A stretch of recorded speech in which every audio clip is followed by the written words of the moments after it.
live. I'm Baby, but you can call me Hunter, and I'm joined by Ryder here again on the play-by-play. Hi, hi. Hey, Hunter, I'm pretty excited for these games here. We got a wide variety of different teams coming from very different skill sets as well, going from as low as Noxus all the way up to Ionia. And I'm very hyped for our first game coming in on our Ionia division, and I'm very excited for our next couple games following suit. Exactly. I'm super hyped to get to cast my first Ionian League game. I'm looking forward to some very interesting tactics and high-level gameplay. Alrighty. Without further ado, let's just jump right on into it.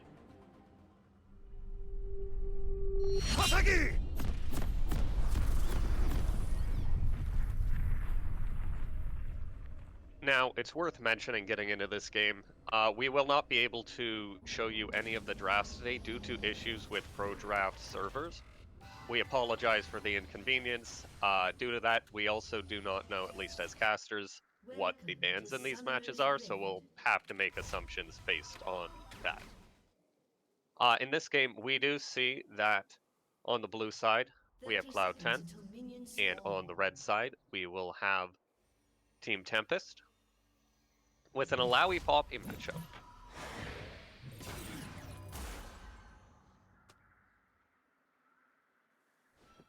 In the jungle, we see a Vi versus Jarvan, which is interesting. The Jarvan should have early pressure, but Vi can get off some interesting flash ganks early. Otherwise, should probably be looking to farm to 6 or counter gank. Victor versus Nico in the mid lane is a wave clear fest, and we shouldn't see too much action out of that. Nico has much better gank setup though, so expect Jarvan to put pressure there if the Victor overextends, especially to mess with his first hex score timing. Bot lane, we have Varasona versus Caitlyn and Morgana. Caitlyn Morgana is notoriously annoying. If Morgana ever hits a single binding, that will likely be a one-shot onto the Sona thanks to the Caitlyn trap combo coming out afterwards. But in reverse, as soon as Varasona hit level 6, there's some massive kill pressure coming out of this Morgana's black shields aren't on point. Now, as we move into the game, we should see top lane pressure pretty even. Alawi should have a lot of pressure once she gets her first item spike, but so long as she doesn't hit too many E's early, that's just going to be a farm fest as well. Another thing I'd like to note here is we can see both junglers pathing towards their top side. Yeah, exactly. We see the bot side start for both junglers. For Jarvan, as Machete jungler, this just means he's taking all of his single target camps and looking to get probably an early gank off either mid or top, or to contest the Vi at the 315 scuttle. For Vi, this is actually an interesting clear. We see a binding getting bot lane, but nothing much comes of it, just some poke. The Vi's clear here is actually really interesting, going red-blue wolves, meaning that she is skipping her Gromp, so that's gonna, or her Gromp rather is being done now, but she's skipping her Krug, so the reset rebound EXP on that is going to be delayed quite a bit. Now, just seeing from the picks here, Hunter, who do you think will come up top with team fights into the late game? Oh, we see good trade bot side here. Oh, this might even come down to a kill with the Ignite proc. Going down, first blood to Morgana. Absolutely. We see another fight starting top side. We got a jungle fight going on. EQ from Jarvan to escape, going over to his Poppy. Vi doing chip damage, but nothing much will come of it. Exactly. Another Nico bind mid lane. There's a lot of fights going on. Little good skirmishes all around the map here. Yeah, lots of contesting going on mid lane, looking to get pressure to help the Vi and the Jarvan contest this crap. We do see wave advantage top lane, but the E hit. See the E hitting from top lane. Poppy going in with her combo. She is a tanky little girl there, but she will not fall. Alawi wants more. She's going to attack the Poppy. Misses the E. This is the Q, rather. We do see, yeah. Now with Poppy having no flash, that's going to be quite difficult for her to contest the wave properly if Alawi ever hits an E. When Alawi does hit the E's, she should just be pressed out of lane and probably forced to back, especially if she tries to take another fight like that. It looks like Vi did get the top side Scuttle Crab, so Jarvan cut through mid and is picking up the bot side Scuttle Crab. If he picks that up, everything in the jungle should be relatively even, but we see both of them posturing mid side again. Hey, we got an EQ combo coming from Jarvan. Vi Q's back. Does she get the stun off of Nico? She does not. They will both leave with their lives. Lots of chunking again. Junglers just going at it against each other, really matching each other's pathing 1-to-1 right now. As far as your question earlier about who has the advantage in team fights this game, I think that comes down to positioning quite a lot. Mid-game, the Varus should spike harder and the Victor should scale harder damage-wise than the Nico, but Alawi is completely useless in team fights unless she's getting dove on or gets a really strange flank with teleport or flash in to the back line. Good E-slam Poppy damage there, but the Alawi does land her E, meaning huge damage against Poppy there. She's gonna try and live, but I'm not sure if it's enough here, Hunter. The Alawi does ward the push. One more auto attack and she is done. Yeah, that's another kill coming down up to the top side for the Alawi. Big trades coming in, lots of E's hit. The Poppy just doesn't want to cede wave pressure. You see another gank looking farming her Q there. She is coming in. Does she get the... Not quite. Caitlyn does just dodge it there. Morgana binding it, making sure that Vi has a harder time to leave. Caitlyn just auto-attacking and making sure she's getting as much chip damage in as possible. Yeah, this is one of the difficulties about ganking a Caitlyn Morgana lane. Even if you are able to get the jump on them, if the Morgana's fingers are fast, the Black Shield can really easily come out and just shut down all of the aggression. But Alawi lands her E again. She wants to just keep fighting this Alawi, but she keeps running into those E's there.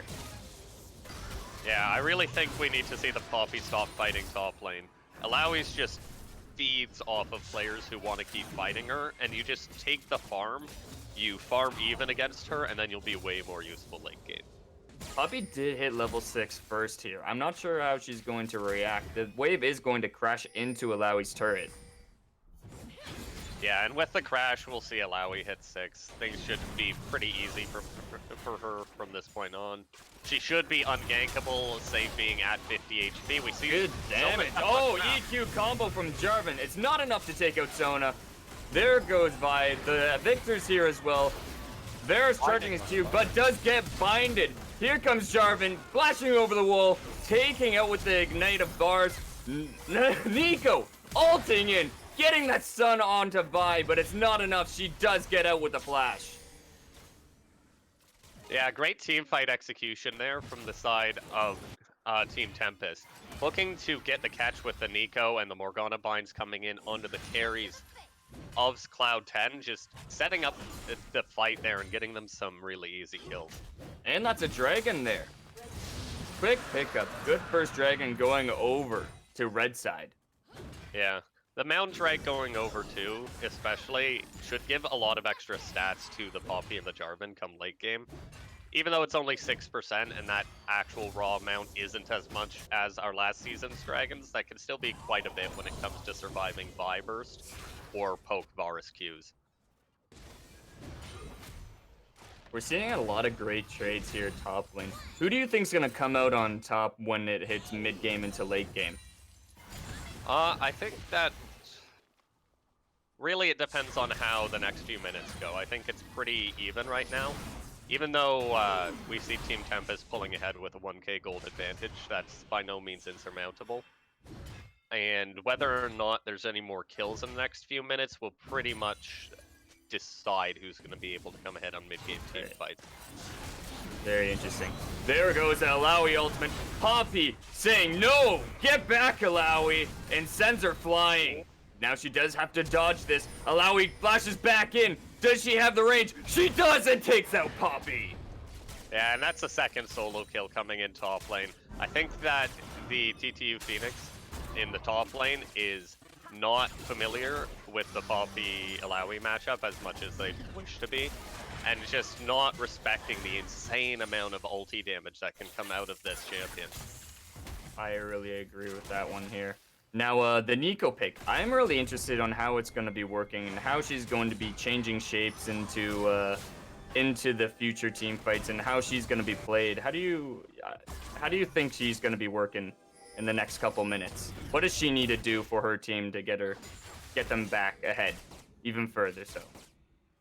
Well, Nico in team fights often is played as a pseudo-pick champion. When you go, we do see Glacial Augment on the Nico coming out, meaning we should see GLP and maybe even Spooky Ghost coming out of her. And when you take that, it's a lot about CCing the front line and, if you're lucky, the back line of the enemy team, and just zoning them off of your carries, slowing them down, and then eventually finding your opportunity to pop ulti and chunk the enemy team. Poppy is fighting Alawi again, does land the E onto the wall there. Alawi also retreats back with her E, but here comes Vi, ultimate coming down. They are smacking Poppy, and she falls once more. Yeah, third death coming in top side. A lot of over-aggression coming in, trying to push the wave up and get some pressure for the jungler, but it's not quite enough. Do see Jarvan top Jarvan side, does one EQ combo, landing up the knockup, does ultimate, and takes out Alawi. Good shutdown. That's a huge shutdown for that Jarvan, and should go a long way towards his gargoyles if he decides to build that second item. Now I see Jarvan's either opt in for damage and or defense. What do you think Jarvan needs to do for his team in this sense? Do you think he's going to go damage or attack? Or tank? Well, we have the Cinderhulk thus far, so the best he can do for damage after this is probably a Black Cleaver. And I don't... well, we'll see what ends up coming out. Most of his damage on his team is going to come out of the Nico and the Caitlyn. And the Caitlyn's already pretty far ahead in CS, but it's going to hit her mid-game trough if she doesn't get a lot of kills. With the double kill onto Morgana too, that's a lot of gold missing from Caitlyn, despite the kills. Oh, Nico does ult, but doesn't quite trick the Victor. Yeah, I think just trying to see if they can catch a pick there, the shield helping with the trade. Nothing ventured, nothing gained there, it looks like. Not the end of the world. See more trades coming in top lane, and another Alawi E hits too.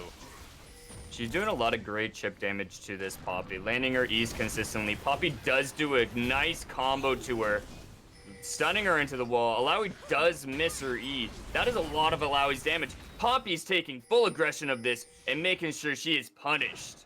Yeah, and those are the fights you gotta take as Poppy. When you can give good angle and ensure that you don't get hit by the Alawi E, you're even down this far able to trade really, really effectively. It really shows the flaws of Alawi as a champion, that she is entirely reliant. Flash from Poppy, going into the tower, EQ combo down!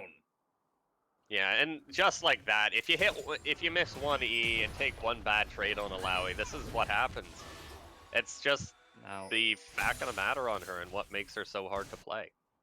Vi is watching Jarvan here. We're gonna see a play coming in bot lane. They're both junglers waiting, seeking their prey. And the Jarvan does come in, and he wants those turret plates, dropping the Shelly down.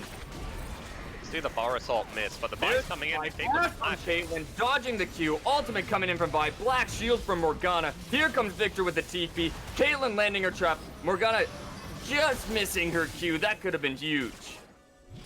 Yeah, both teams getting away there. Really good disengage coming out of the side of Team Tempest, just to ensure that the Caitlyn and the Morgana can get away despite all of the cooldowns being used on the side of Cloud10. Another flash from Sona, EQ combo from Jarvan, but here it comes with an ultimate on Victor. Sona ulting in, not able to stun him long enough for the Victor to do the damage onto Morgana. Morgana lives with her life and is now looking for the Dragon. That is Ocean Drake. And this is Ocean Drake coming in for Dragon number 2 for the side of Team Tempest. And after this, we should see this not contested, easily secured by Team Tempest. And we'll see whether it's Infernal Rift or Ocean or Cloud Rift here. Here comes Poppy, doing a nice combo to Alawi. Yeah, and just the Alawi E is not connected, and now it is though. Now it is, ultimate coming down from Alawi here. She is doing a lot of damage to Poppy, chunking her out, trying to get her out of lane so she can take some of these turret plates for herself before it turns into 14 minutes. Yeah, I don't think anything's going to be gained off of this, just chunking the Poppy to half HP. But with that said, we do have a Cloud Rift come up, and as far as these teams are concerned, the ulti buff is Well, it's a mixed bag. When you get it on things, when you get it on the side of Cloud 10, they'll actually end up doing a lot of work for them in team fights. Between Victor ulti being really easy to proc it with, Sona ulti, Varus ulti the same. And the Lowy ulti, meaning if she does actually hit her ulti on anyone, she can very, very easily catch up, and they're never running away. Nice E-slam to the wall there, into an ultimate, trying to pick up the Alawi. She doesn't have ulti, she does flash out for her life. Yeah, and just another great spot from TTU Phoenix in the top lane. Poppy wall slamming the Alawi, and with the rotation from his bot lane. Nice damage from the EQ combo from Caitlyn. Right into the ultimate there, taking out those two, chipping them down and securing the turret. Yeah, and Caitlyn's one of the best 1v2 AD carries in the game for obvious reasons. With her 650 range and pretty reliable wave clear in her Q, she's really able to hold turrets against a bot lane that can't dive her very, very effectively. Meanwhile, we see Morgana roaming around the map, clearing vision, helping with the gang top lane. I thought Caitlyn was there. It was actually Nico. It fools casters too. And just in general being really a lot more helpful around the map than the Sona, just thanks to her ability to roam.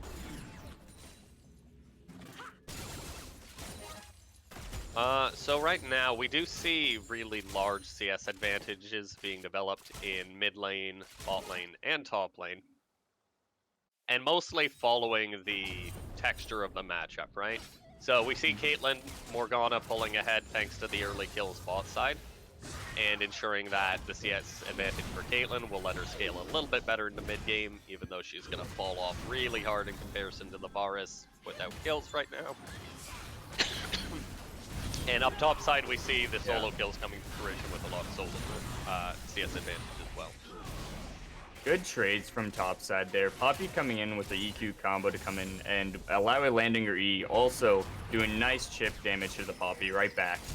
Flash from Victor. He is going to be running for his life here, as he expects that there's going to be a turret dive there. Seeing the Morgana, seeing the Jarvan, seeing the Caitlyn, he does not want to be there unless his team also follows. Absolutely. It's just the harass coming in. Here comes the Q from Vi, landing on Caitlyn. Nico ult coming down, not quite catching them. Yeah, the Victor needing to flash out there just because of the engage from the Morgana Q over the wall. Having bot lane turret down is giving this Morgana so much room to EQ combo from with. Poppy. Is she gonna take her? She does! Jarvan coming in with an EQ ultimate combo, taking out the Victor, flashing back. There's safety, there's Varus. Here comes the Morgana ultimate going down, unable to take him out. And Nico does fall there. Yeah, lots of damage coming out in return, just able to secure the Nico. Jarvan getting away with his life there thanks to a great heal from Caitlyn and a black shield, just even for the damage reduction up onto him from the Morgana. Getting him out just with his life there. And it looks like they have eyes. They're getting just vision over. Oh, wow! Victor's going down for an E to the face from Caitlyn. Yeah, Caitlyn really showing a lot of Caitlyn mastery there, going for the flash EQ combo just to secure the Varus there. There's nothing the Sona can do to help it because just the heal isn't enough to prevent that much damage coming out. One notable thing to say about these mid-game team fights too is that on the side of Cloud 10, you just shouldn't be taking them. Not because you're ahead or behind. Your comp is not built to team fight unless Alawi is getting a team fight. The Victor, the Poke Varus, and the Sona all just want to sit, poke you down, push your turrets, clear waves in a really effective manner, while the Poppy has to deal with the Alawi on the split push. And then on the side of Team Tempest, you're looking to engage on this, and it's just the game of disengage, counter-engage, etc. from there. Alawi does take the top turret here. With Team Tempest going to try and secure this dragon. Cloud 10 want to contest it, so we're going to see a big fight about to break up. Caitlyn isn't here. Here comes Vi, but Poppy's over the wall with her E already proc.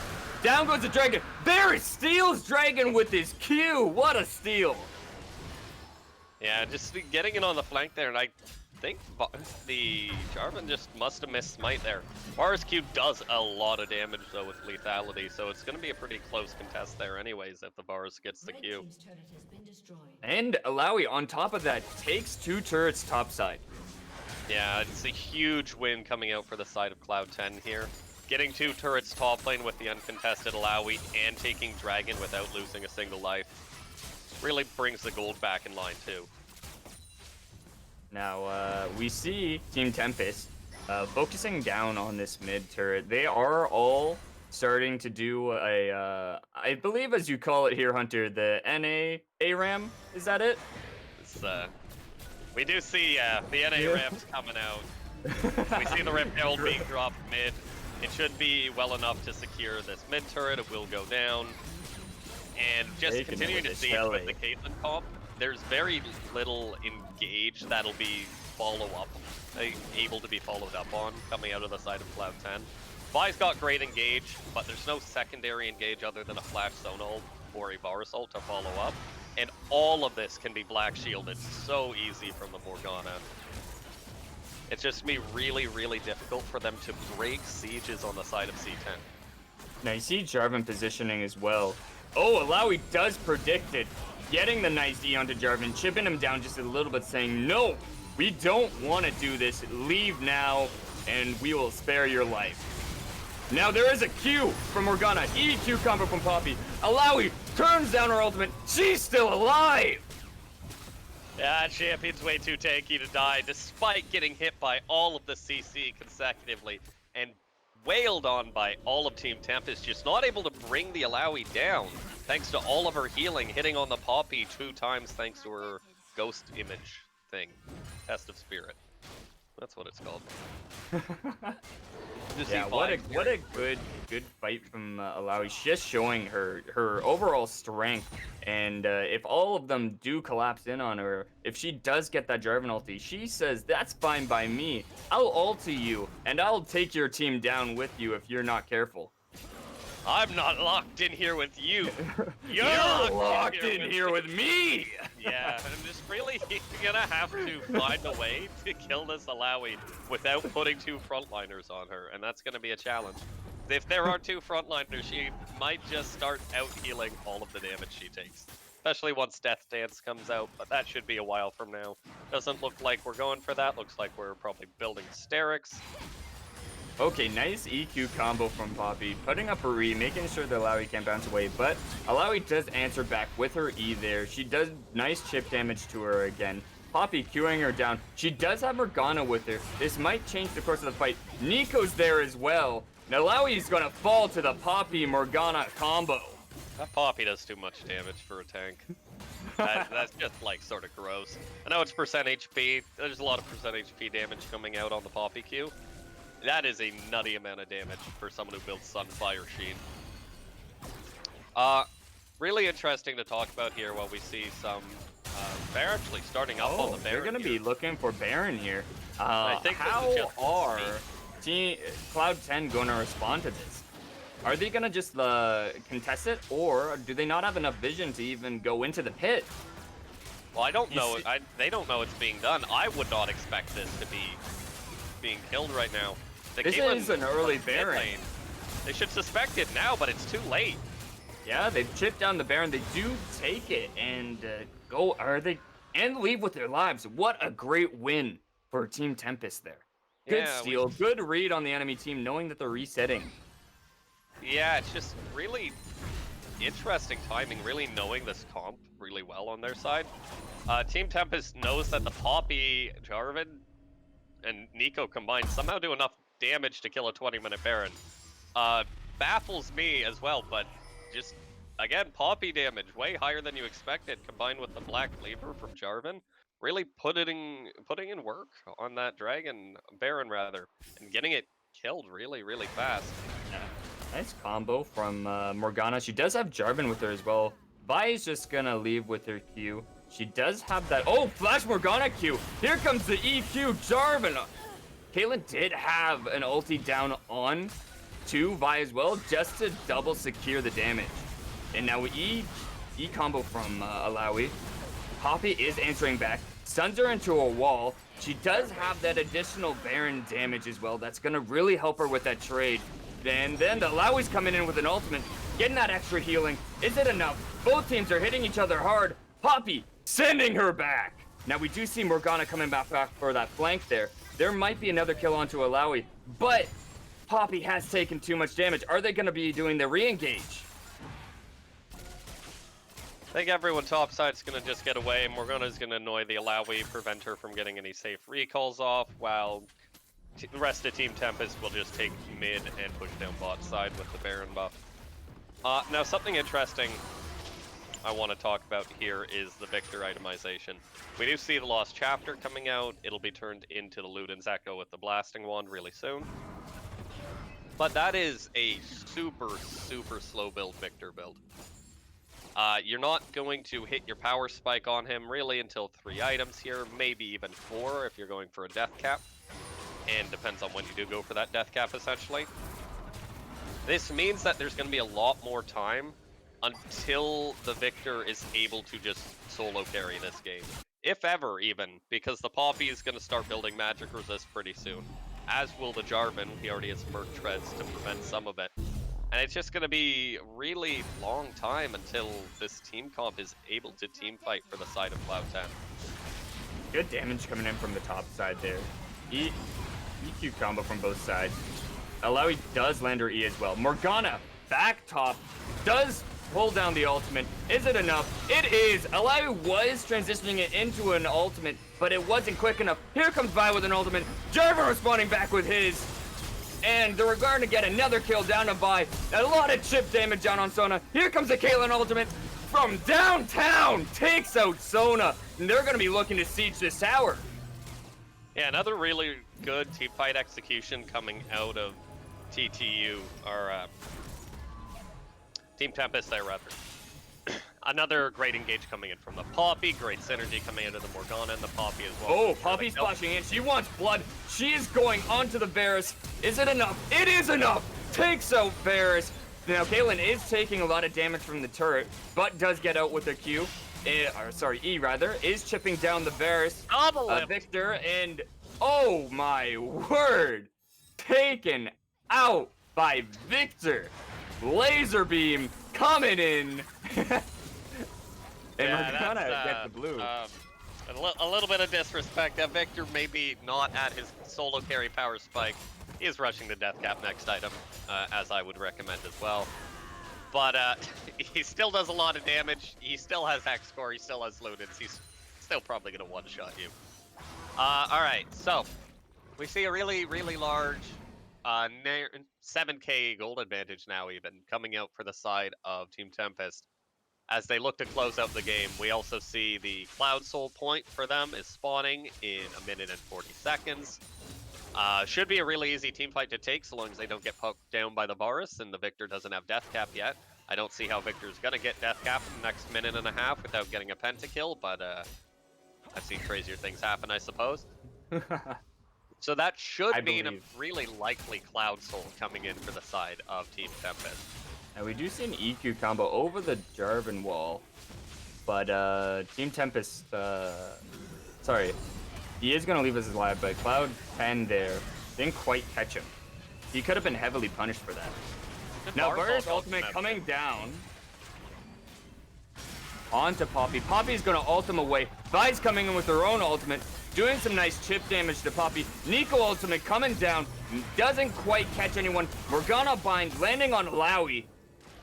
Yeah, and this Poppy is just, she's able to walk in 1 versus 5, yeah.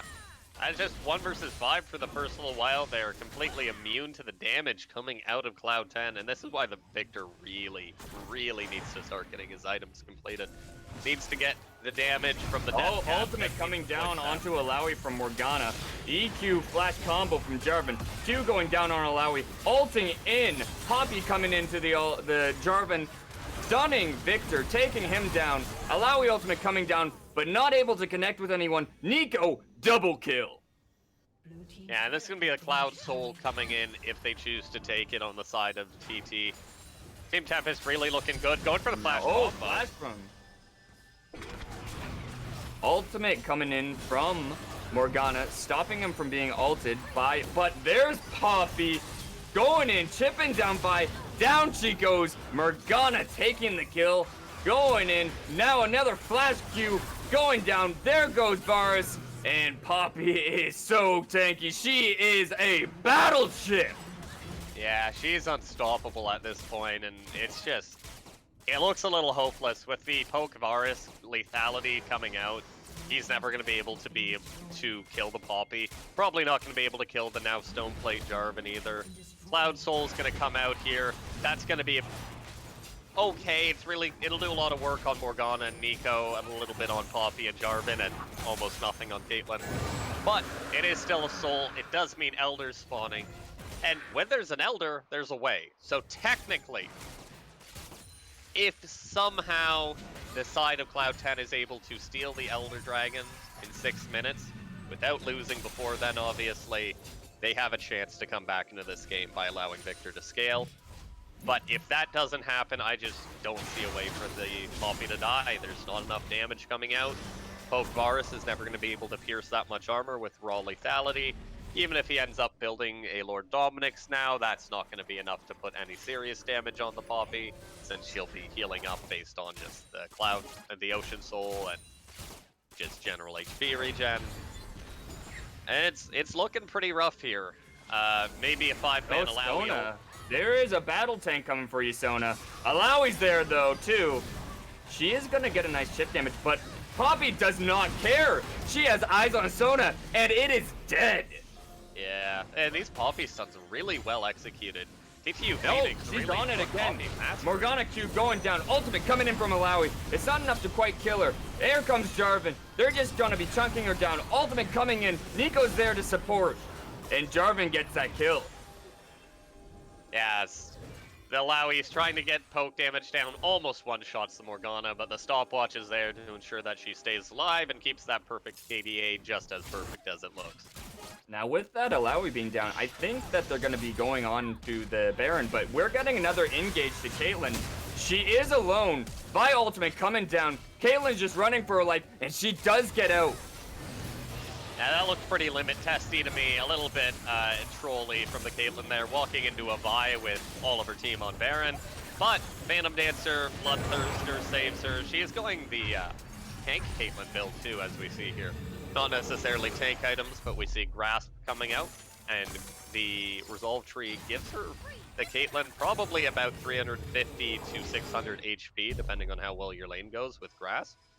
And then on top of that, Phantom Dancer Bloodthirster gives you so much raw just HP and shields that it's really hard to kill this Caitlyn. She's essentially got an entire second HP bar worth of stats from her runes and from her items right now, and just allows her to make those really, really talky plays. Another thing I want to note on is while these team fights are all occurring, while these major objectives are all going down, you see Caitlyn in the side lanes, pushing them down, getting those objectives, getting those turrets, and even pushing in and breaking into the Nexus. Yeah, Caitlyn just on these side lanes in a weird 4-1 style here is just able to keep split pushing these turrets down with no answers available. Now Nico does find a Victor, does get the Q out. There goes the ultimate, and takes out Victor with her. Yeah, and this is the power, as we discussed earlier, of the Glacial Augment Nico. Just able to find picks super duper easily. Now we should see the side of Team Tempest just pushing in, either for top inhib, bot inhib, or just straight for the Nexus with the super minion wave. Shouldn't be too difficult to start closing out these turrets either. This Caitlyn's just so massive coming into this fight with 5 items. Big damage. They are taking out that first turret there. It does look like they're going to be just closing this game. Morgana Q landing onto the Alawi. Alawi ultimate going down. Q in from Poppy. Oh, there goes the ultimate from Jarvan. And this team's going down. There goes the other turret. And there goes the Nexus. GG. Win for Team Tempest. Yeah, we see Team Tempest just snowballing ahead this game. Despite the Poppy's bad early lane phase, really pulling it back and looking absolutely unstoppable and making Poppy look like the most broken champion in League of Legends. It really, I haven't seen too many people have that bad in early game and turn it into that oppressive a mid-late game, Yeah, and just she really cool to see.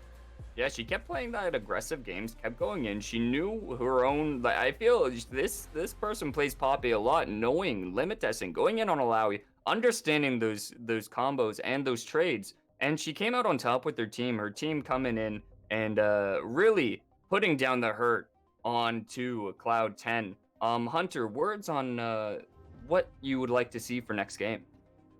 Well, for starters, I'd like to see that Poppy removed.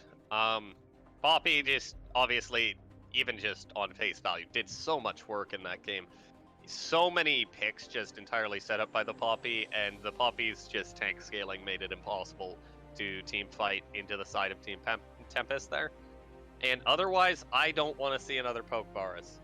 I know Poke Varus is good. I know it's a solo queue special.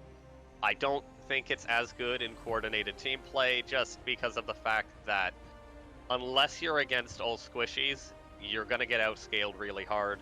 You're not going to be able to output damage in team fights, and the level of coordination required in a team to disengage for you, and the level of control, more importantly, required from your teammates to know you are not allowed to engage team fights until Varus hits 2 to 3 max damage Qs on squishies. It's too much for a lot of teams, and it's not a play style that many teams want to play. Um, Aside from that, I think the Sona didn't have much impact this game, but that's mostly due to being hard countered in lane by the Morgana and just never finding it engage. And Victor did a good job farming mid lane, but he just takes too long to hit his power spikes, and by then the game was already over. Very well said. Good game. And we're going to take a quick break. But when we come back, we're going for game 2 of Team Tempest versus Cloud 10.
Hello and welcome back. And if you're just joining us now, we're going into game 2 of Team Tempest versus C10.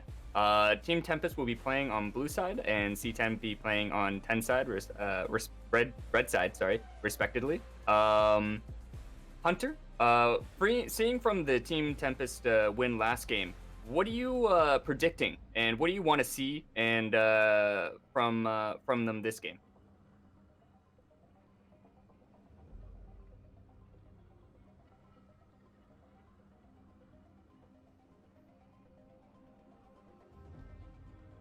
Got some technical difficulties with Hunter Yeah, sorry here. about that. There he is. All right. Yeah, sorry about that. Last game, Team Tempest came in with a really good engage team fight siege comp, just really easy to execute. Powerful team comp, and they got ahead in lanes. except for top lane, but they brought that back with some great play coming out of the Poppy. So I'd like to see really more of the same.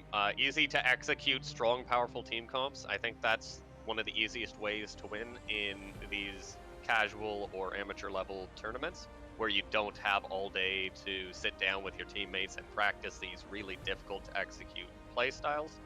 It's honestly, it's too much effort for not effort's probably the wrong word for it. It's too much time investment for most amateur teams to put in to be able to learn to execute all of these really, really difficult to execute team comps. Especially when some of these games are just decided by skill differentials in lanes, whereas at the highest level, there rarely are. So I'd like to see more of the strong, simple team comps coming out, and I'd like to see more of a turn towards that from the side of Cloud10. Very well said. With that being said as well, we're going to be jumping right into this next game. And Hunter, I want your insights on these picks that they got going. Yeah.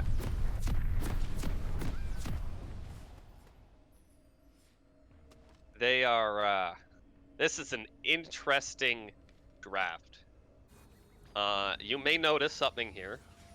There is a Yasuo jungle on the side of Team Tempest. I don't know how this works.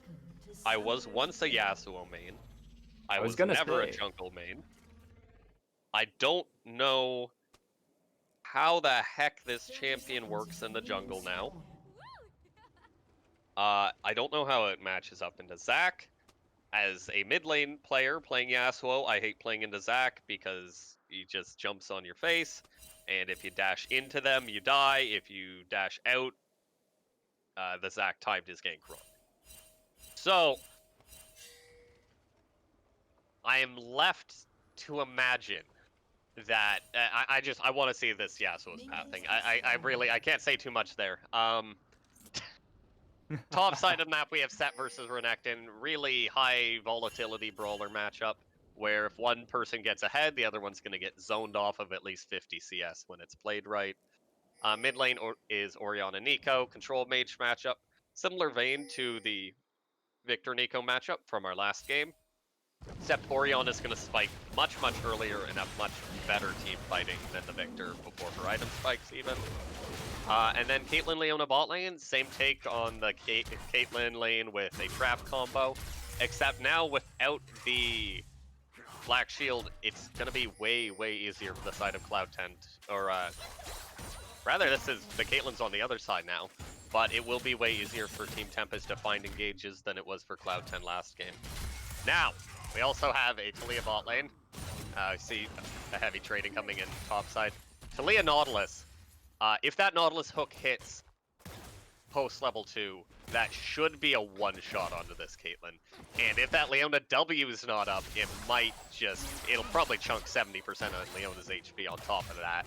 Just absolutely massive amounts of damage coming out of this bot lane.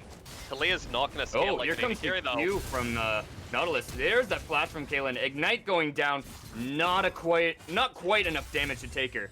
Good trade. Yeah. Just a slight misangle there coming in from the Taliyah on the rock volley, shard volley coming in. Not able to pick up the kill on the Caitlyn, but still blowing her flash at the level 2 power spike makes it all the easier to just kill her in the future with this Nautilus play. Yes, I'd like to see, as from last game, you see the traditional jungle pathing towards the top side, but we do see a Yasuo creeping up into the Zac's jungle. What do you think he's going to do here? He looks like he's invading the Zac at red buff, expecting the Zac to have gone for the 5 camp, and he's right. We do see the Zac engaging onto him, or sitting actually, just in the brush, waiting for the red buff, looking for the smite. Oh, we see the engage. Here's the fight, and he gets a flash from Zac, and he's going to be taking that buff away from him as well. That is huge. Yeah, and a lot of control coming out of the Yasuo there, to just not to flash over after the Zac, knowing that he has passive up and that there's 2 TPs on the side of Cloud10. Getting the red buff, getting the flash, chunking the Zac out of his jungle. Zac's going to be relegated to farming on his Krugs now. And the Yasuo just gets topside scuttle. If he plays this right, he might be able to reset and just take a double scuttle as Yasuo jungle. Now you That's see him. He's actually weird. pathing towards Zac again. He wants the Krugs. And he just does not want to leave this Zac alone. I don't Oh. think he expected the Zac to still be there on the Krugs, and he was just waiting, pathing there to meet the Zac there after the recall, but Zac's got a lot of HP regen with his blobs. Zac knows his limits, does take the Krug pretty uncontested.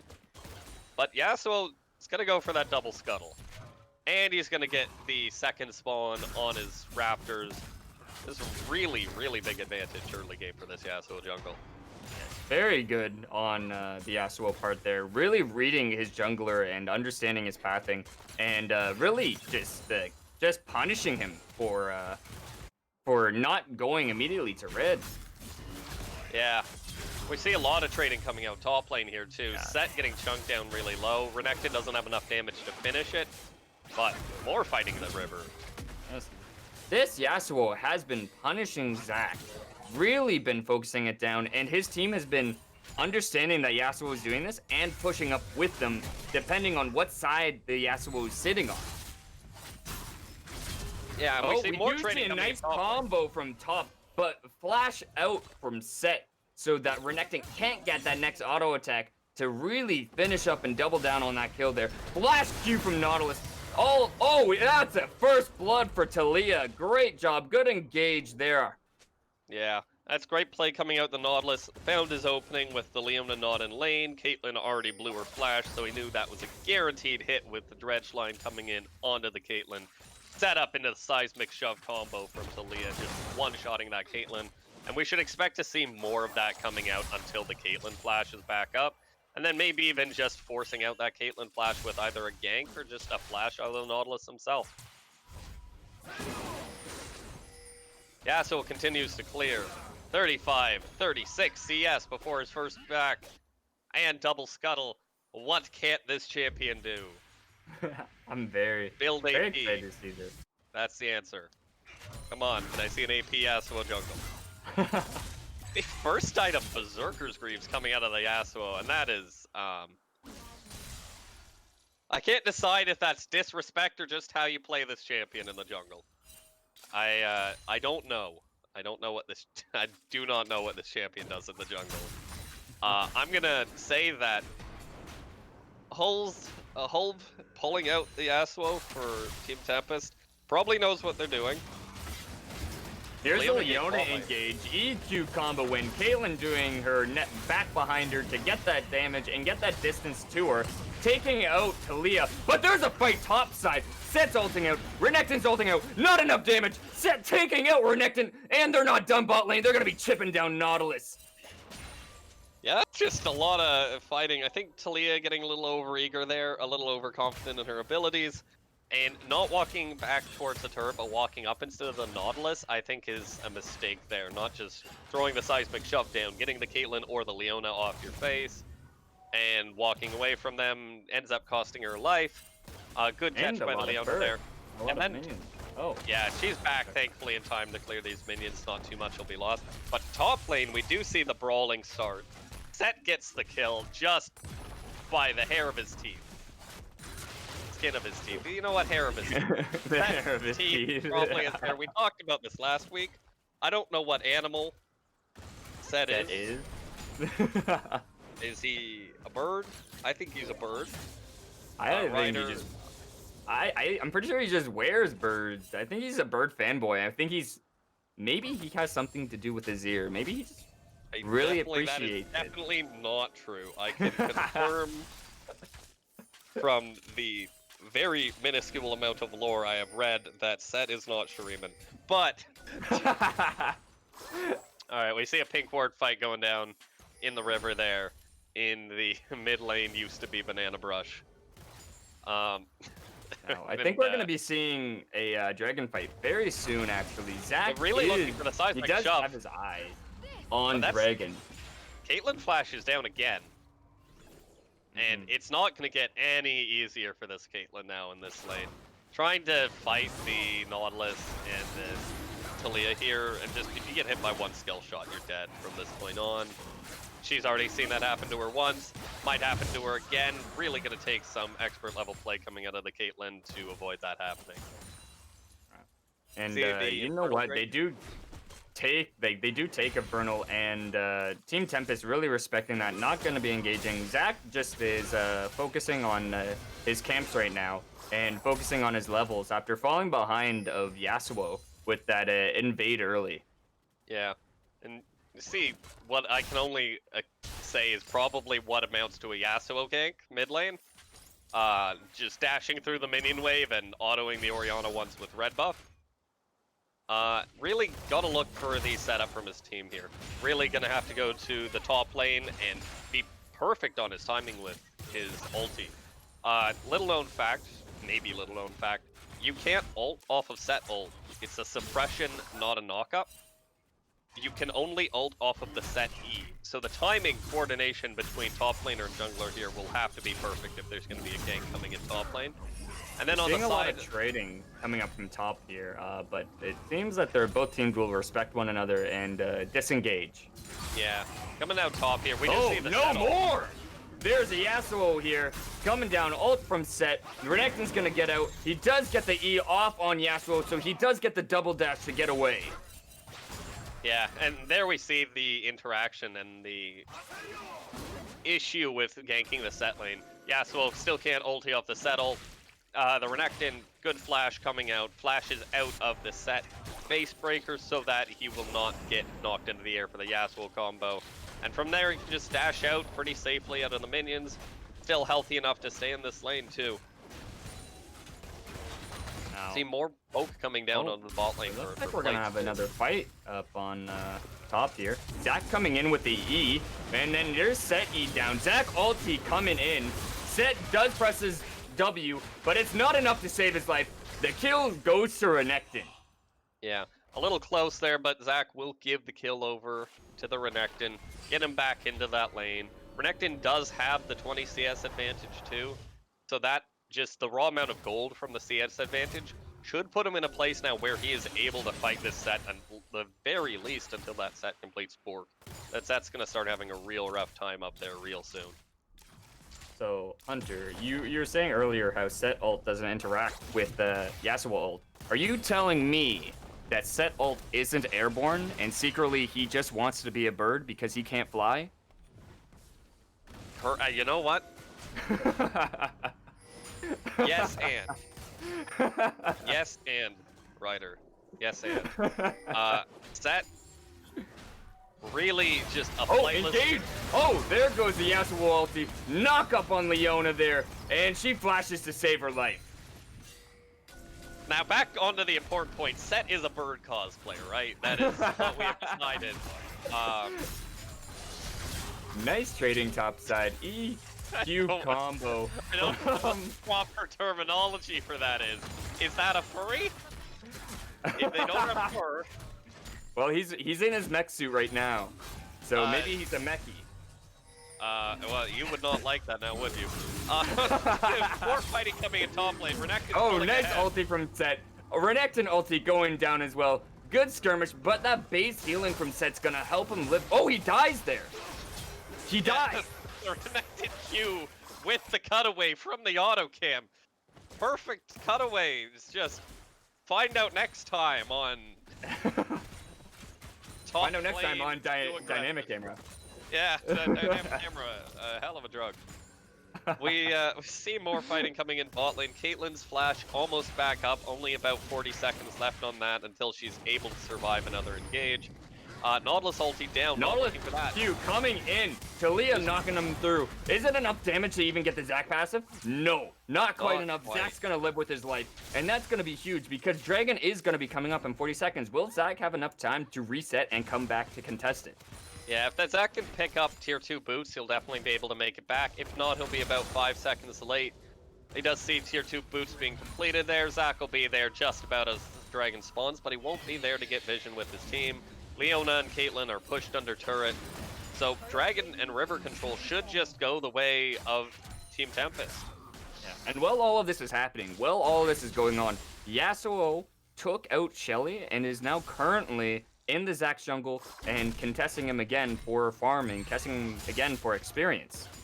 Yeah, this counter jungling coming out of the Yasuo jungle's not the playstyle I expected to see. We still see no crit coming out of the Yasuo too. Skirmisher Saber coming out, looking for Warrior Now enchant. here's the dragon. They are gonna chip this down very quickly. TP coming in from our neck, doubling down on the dragon, making sure that they have the numbers, have the bodies, and they do get that ocean dragon. Yeah, and looks like they're the side of Oh, Team we Tempest. see another fight. Here comes the ulti from Nico. Ulti from Zac. Oh my word. All the damage coming in. Caitlyn doing as much as she can, but it's not quite enough there. And they're going to fight some more. TP coming in from Zed. Ulti going down. Zed's still in the fight though, and he goes. Now, great Orianna ulti coming in there, and there's just not enough damage on the side of Team Tempest right now to bring down the Zac blobs while the Renekton comes in. Ulti running, just absolute chungus. Massive amounts of damage coming in. Too tanky to kill. Chunks down like 50% of the HP on 2 or 3 members of Team Tempest there, and allows the Caitlyn to put in some damage. And the Zac to respawn from his blobs, just come in, pick up some kills, and win the team fight there. That's pretty big for Red Side, as they do get that little bit of a gold advantage as well. Yeah. And you gotta be worried if you're on Team Tempest here. If you can't win that fight, I don't know what fight you're gonna win right now. You got the 2-man Yasuo ulti onto the front line there. You blew up one of them, you instantly pop Zac past it as well. Massive amount of damage come out, but you can't kill the Zac blobs. And if you can't kill the Zac blobs, he's just gonna come back. He's gonna come back even stronger, 50% HP coming back into that fight.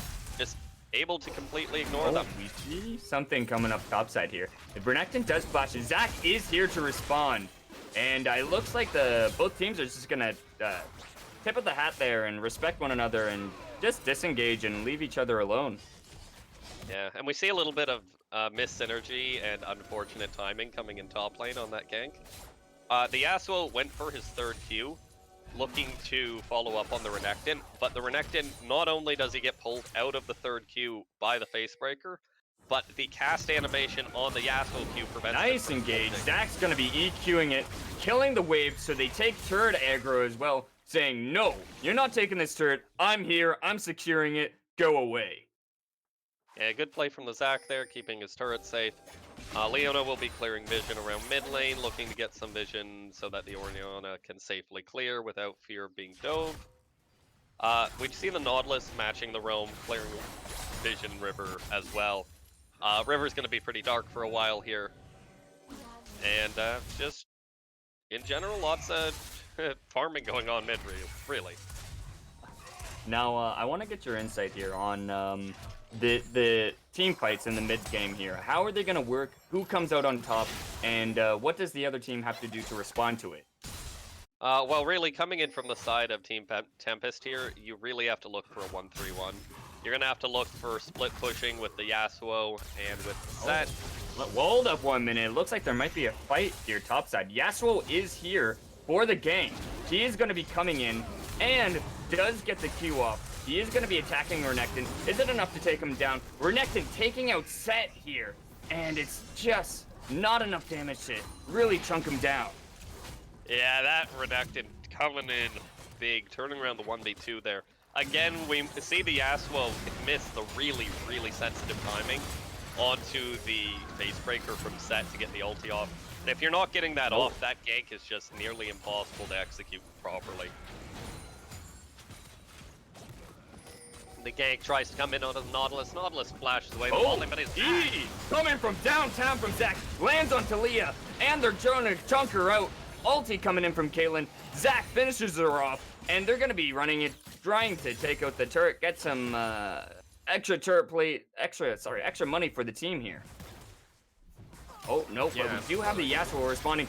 Ult in from Yasuo with the Q in from Nautilus. Very well executed.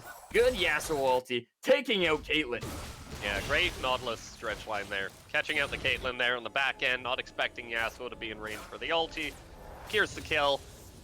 Puts Caitlyn behind a little bit more too. She's still down 20 CS bot lane. 1 and 2, not the end of the world though. Caitlyn is got her IE. She's looking pretty safe. All right, can you see Caitlyn's keystone? Um, Okay, so it's now she's fleet live. I footwork. can. Okay. It's fleet footwork. Yeah. When she was dead, keystone was gone. No keystone Apparently, with Grace Green. yeah, no, definitely not. All right, yeah. Now, So Dragon is spawning. They do catch Leona. They are going to chunk her down, and down she goes. I think this might be a quick Dragon pickup. This could be really useful for Yasuo. That being with that extra little armor will help with the skirmishes in ganks. Yeah. And then Mount Drake here. Not a bad buff. A few champions on their team will be building stats. The Nautilus and Set in particular should be getting some defensive stats. Hold on, they're going to be taking Shelly, but I'm not sure if Nautilus might be walking in on something that might say, hey guys, let's go talk to these guys real quick before they take the Shelly. But they're going to take Shelly. They chunk it down pretty fast, and the blue team does take the first turret. Yeah. And bot turret. Very good. Yeah, Team Temp is getting a lot of turret damage here and just capitalizing and cashing in on it right now. Renekton got the turret in the top lane in the meantime, so 2-for-1 trade on turrets, and then just an even trade on objectives between the Mountain Drake and the Rift Herald right before it despawns. If that Rift Herald's able to get value, it should be about an even trade. If not, Mountain Drake's obviously going to be a little bit better, giving you those stats, putting you closer to Mountain Soul. Push coming down onto the mid lane here as well, but they won't be able to finish off this turret in time. Nice Orianna, Q ulti E, and Talia damage down. Nautilus holding out the ultimate as well, knocking up Orianna, but she's gonna flash away to just secure her life there. Her team is surrounding in mid lane. There might be another fight breaking out, or they might be looking for a turret. Yeah, Orianna getting baited in by her own good play there a little bit. She has her ball sitting inside the wall there over at Raptor Pit, and just kept it there, waited for the Talia to move up, and then instantly moved it on top of her for the chunk and the ulti. By then she sees all her damage, gets baited in, walks forward, and gets Nautilus ultis and has to flash out, and just getting, honestly, yeah, baited in by her own outplay a little bit. Now, sorry, back to the top of the team fights here. It looks like we might have a little bit of a lull period. Everything's resetting. I want to get your input on team fights, how they're gonna work, and Team Tempest cannot team fight. They will lose team fights. They have no AD carry. The Yasuo has no crit. They just picked up their Zeal. Just finished the Phantom Dancer there. Just finished Warrior, so actually I stand a little corrected. The Yasuo just hit a massive power spike. I don't think it's going to be enough for them to be able to take a team fight, at least not until IE. Even then, it really just would benefit them a lot. Q ulti from Nico, really chunking down the Renekton. Q coming in from Nico, stunning the Renekton from far away, but Renekton's going to be flashing in, trying to get the damage down on Nico. Ulti from Yasuo, taking out Renekton, getting that shutdown. Here comes Talia. They're going to be doing more to this enemy team. Leona ulti coming down. There goes Set. Takes out Leona, flash from Caitlyn, saving her life, doing the damage that she can. And there goes Zac passive. It's down. Orianna's still there. Can they save him? And he does fall. He does fall. But we see that fight. That was a 4 versus 5. Until that Orianna ulti came in, that was the first damage Orianna did in that fight. And it's still a 3 for 2. And still almost not that, despite them getting the pick at the start of the fight. Despite the Talia ulti coming in, reinforcing her team. Despite the fact that Orianna wasn't even there the whole time. And doesn't have her items completed. Still doesn't have the death cap down. This is why they can't take a team fight. They need to look for picks. They need to pick off one person, maybe two if they're lucky at a time. And they need to 1-3-1. They have to find split push. Orianna's not going to be able to match a Yasuo in a fight. Renekton's able to match anyone right now. And just really, they have to find these openings here. They have to find these picks with the Talia Nautilus and the Glacial Augment Nico. Or they just have to run it down side lanes and wait for good advantages, really. These team fights are going to be so hard from now on. Until that Yasuo gets to be a full-blown AD carry, these team fights are going to be impossible. And both teams even, almost practically even in gold. What is each team's like win clause? What is each team's win? Like, Yeah. what do they gotta do to win, So essentially? for the side of Team Tempest, it's just that they need to let the Yasuo scale. They need to find picks. And really, sort of. Renekton. Here comes Talia. Set's gonna be ulting it in and does enough damage. Talia picking up the kill. Oh, here comes Nautilus mid lane. Does the Q, does the auto attack. Yasuo ulting in, going in. Nico ulti coming down. It does pick up Zac, but Yasuo is gonna be taken out by Zac with a smite there. Caitlyn is doing damage in the side lanes, taking out Nautilus. And Caitlyn, despite, all right, another pick, another excellent pick onto the Orianna. Caitlyn still untouched, still leveling out the damage. Here she goes. But she's fine, she still has net. This Caitlyn is going to output so much damage in these team fights. This Caitlyn's pretty nutty, but there is a dragon up. And it looks like they're going to be taking it. Talia's on guard. Oh my word! She goes down from Talia. Good combo, taking out Caitlyn. And just doubling down, securing that dragon for her team. Yeah, and really, it is going to come down to this, right? It's got to be the picks. They found the pick onto the Orianna at the start of that team fight, allowing the team fight to go even. They found the pick on the Caitlyn at the end of the team fight, allowing them to secure dragon safely. Now we've opened up another avenue. Getting Mountain Soul might be able to even out these team fight discrepancies a little bit for the side of Team Tempest. If they pick up Mountain Soul, they might be able to fight Baron more effectively and bait them into an engage, into a pick. But it's going to be a lot of vision control. It's going to be a lot of 1-3-1. On the side of Cloud10, it's rare that you get this, but their win con is just essentially the exact opposite. It's do everything that the other team doesn't want you to do. It's don't get picked, find good team fight engages with the Zac Orianna combo or the Leona ult, keep Caitlyn safe, don't get split pushed to death. It's as simple as that. It's a really simple team comp to execute, find engages, win fight. End of story. Very well said. And we do see Baron Vision coming down. And Zac did not get his E over the wall. He is going to be punished for it. He is ulting to see if he can save his life. But Yasuo comes in, just keeps him right there, and Nico picks up the kill on Zac. Yeah, more picks coming out of the side of Team Tempest. Looking really good at getting these picks, and just, I think you really need to respect them a little more coming out of Cloud10. The Nico ulti's coming down. Orianna ulti saying no, pushing her back so she doesn't land it. That Yasuo Q hits onto 2 people, but he's already used his ulti on Zac, so he doesn't have it up. And Orianna picking up the Yasuo kill from the chip damage on Renekton. And Renekton wants more, but Nautilus is a chunky boy. But is it... Oh, the Talia saves him. Oh, very well done, sir. Very well done. Picks up that Nautilus and it goes down. Yeah, the flash in, coming in from the Renekton there, securing the kill onto Nautilus with the Ruthless Predator. Just lots of good damage coming out of this Renekton, and he's really going to have to be one of the keys to these team fights and these skirmishes, just scaling in.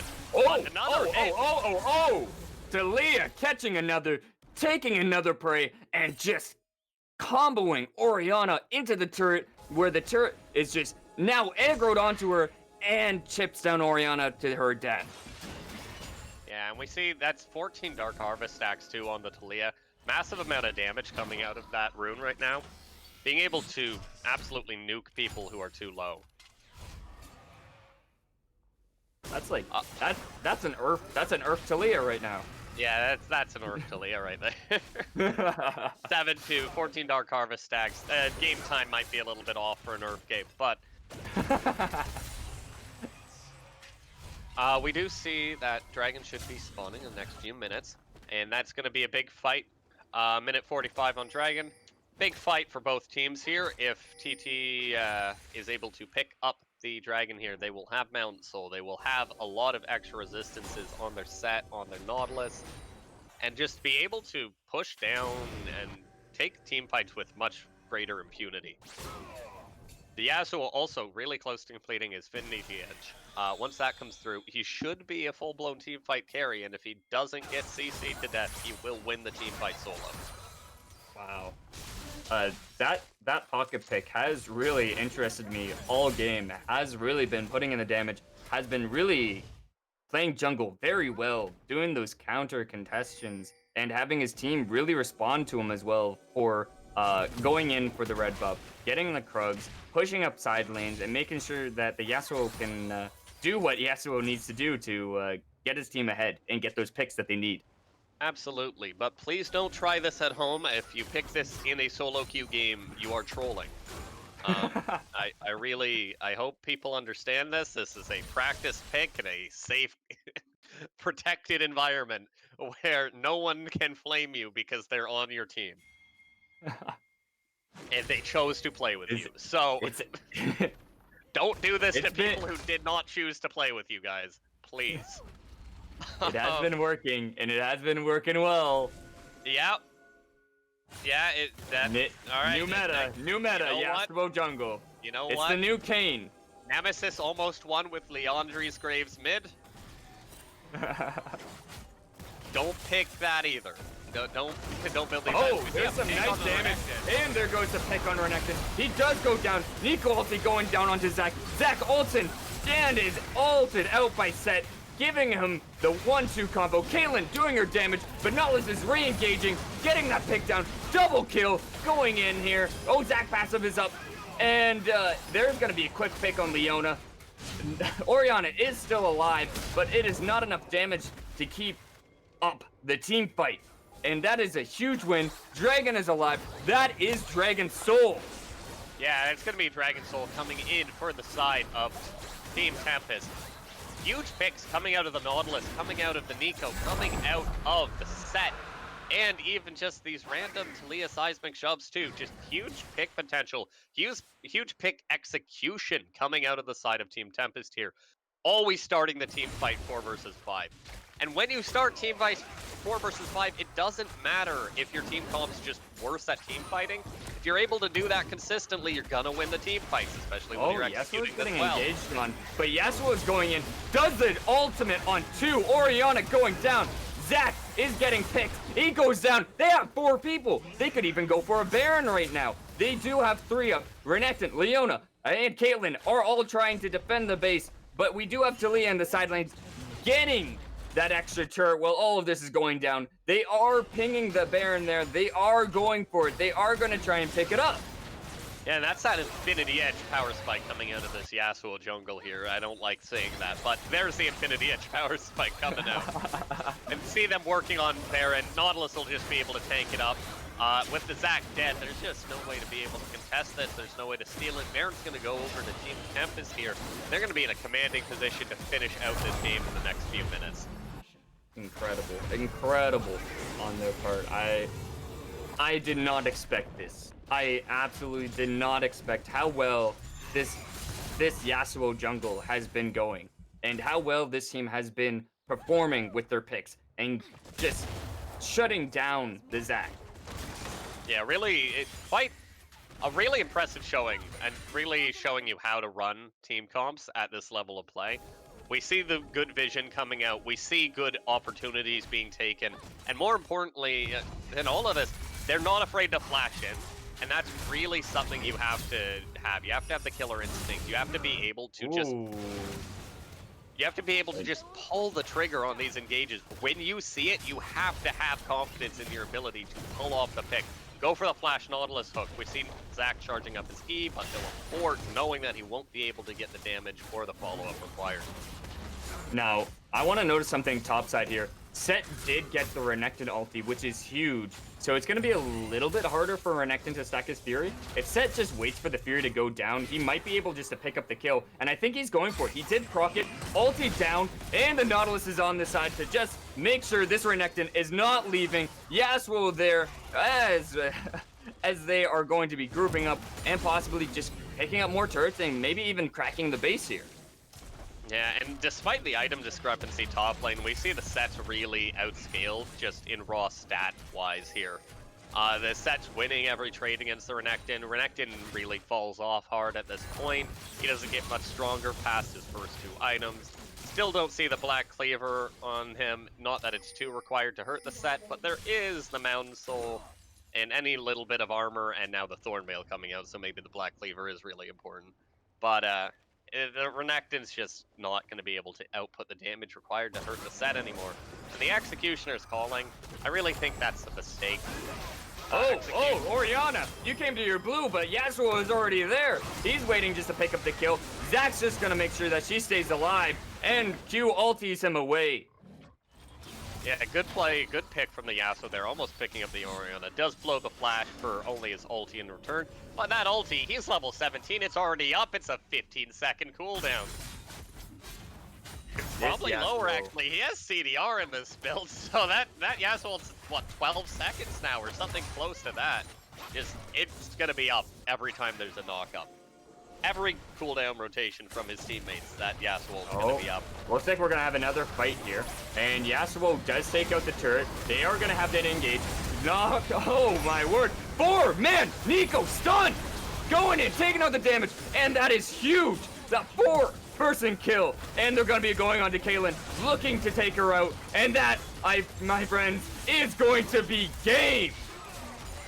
A huge play coming out of the Nico there, flashing in, getting the 4-man ulti, chunking everyone down, and seeing them for the rest of the team to show up, while Yasuo just cleans up the Caitlyn on the back end of the fight. Nothing Caitlyn can do to be alive. She saved Flash for next game, because it doesn't matter if she uses it this game. Very well played. 2-0. Good game. Team Tempest coming out. Team Tempest takes the win. Hunter, give me your thoughts on how the game went. Tell me how you thought it was going to go and what we can see more from these teams. I'm surprised that Team Tempest won with that, what I would call an awful team comp. I didn't like this team comp. I don't know what Yasuo Jungle does. Mostly, I literally don't know what Yasuo Jungle does. I don't like pick comps in general. They're pretty hit or miss, really. And I think we really did end up seeing one of the hits here. But the coming in with the Taliyah bot lane, the Nautilus bot lane into Caitlyn Leona, I don't like that lane matchup. Caitlyn's such a safe AD carry, and Leona's just too tanky to kill most of the time that the pick comp shouldn't really do anything down there. But I was corrected. I stand corrected. The Nautilus made a lot of great hooks. The Taliyah, going into mid-game, found a lot of great seismic shoves, was able to close it out, kill the Caitlyn, kill the Leona in lane, and then just great picks all around. Despite Sat falling behind in lane, he managed to pull it back together. Once again, and coming out from TTU Phoenix, falls behind really hard in lane with some random solo kills or ganks, but pulls it back in the mid and late game and just is a monster that can't be dealt with. Always doing his job in team fights, always outputting DPS, always in this game on the split push, winning the trades. Really good play coming out of them, and I'm really impressed with how they managed to execute this really tricky pick call. Very well said. Great game from both teams, and very well done. We're going to go on to a quick break here, and coming up, we're going right into the Freljord division.